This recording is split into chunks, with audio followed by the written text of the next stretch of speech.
Living in a country that consumes more sugar than any other in the world can make it difficult to tame your child's sweet tooth. Today, Sanford pediatrician Dr. Stephanie Hansen joins us to discuss how you can limit the amount of sugar your child is consuming. Welcome back to the show. It's always great to visit with you. You mentioned in the break, it's tough to, we're talking about no sugar for the kids when Christmas cookies galore.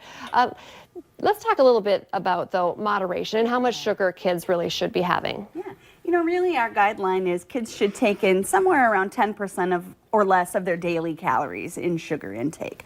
You know, that's just a kind of easy number to figure out, and that translates typically to somewhere around 25 grams or less a day. How would you calculate that into like cookies or candies or, you know, or like a pop? Yeah, so drinks are actually one of the easiest ones to figure it out, and thanks to updated nutrition labeling, it's now very clearly marked on the label what is added sugars. So, you know, it's not that you have to sit and keep a tally all day long of what your child is taking in, but I think just be aware.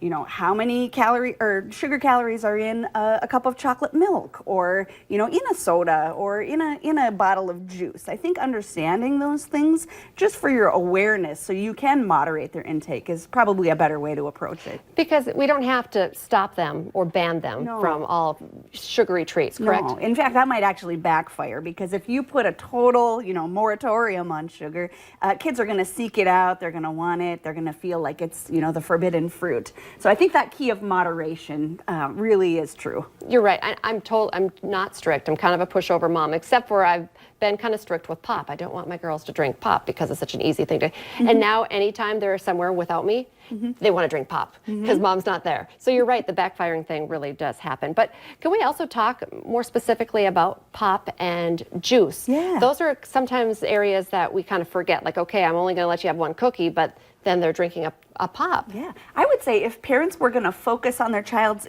sugar intake and they wanted to make an improvement, beverages are the place to do it, because we don't really think about the sugar that's contained in a bottle of pop or a bottle of juice. You know, a lot of kids drink juice and chocolate milk at school every day, and I think we need to keep that in mind so that what we offer at home really doesn't contain sugar. And it does seem like some kids just crave it more than others. So is it fair to say that some kids will struggle more with their weight because of their cravings? Just like some adults struggle more. You know, some people really have a sweet tooth and some don't. The same is true for kids. And it's our job as parents to make sure that we're in charge of what's available to them. You know, we don't have to be nitpicky or super strict, but just saying, this is a special treat. This is a once in a while food. This is not an everyday, every meal occurrence. You know, my 7-year-old would love to eat ice cream every single day. So when you have, I mean, kind of this goes into almost like the counseling or relationship based, you know, how do you work with your child once it's already too late and they love to eat Oreos and they love to eat cookies? Kind of how do you step it back? Yeah, I think you make it an honest conversation with your entire family. So you say, you know what, as a family, we're going to work together to make sure we're providing our bodies with healthy fuel. We want to make sure we're not getting too much sugar, talking about how too much sugar can affect the body negatively. I think just really explaining it in that way, not targeting your kid or making them feel bad, but just, you know, slowly shifting those behaviors. Pick one thing at a time. Can you see a difference when, you know, we talk about our children's weight, because that's a concern.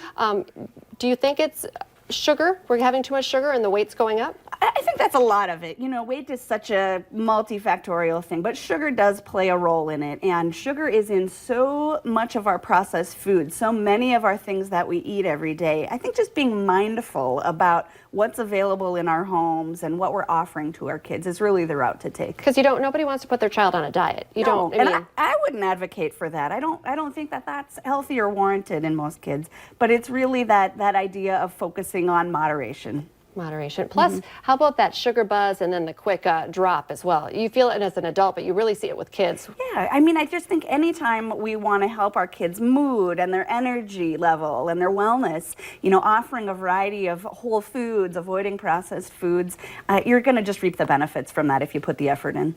Always great to have a conversation with you. Dr. Hansen, thank you so much for coming in. Coming up next, we're going to talk to Fargo Police about keeping ourselves safe from scammers. And of course, they are very busy this time of the year.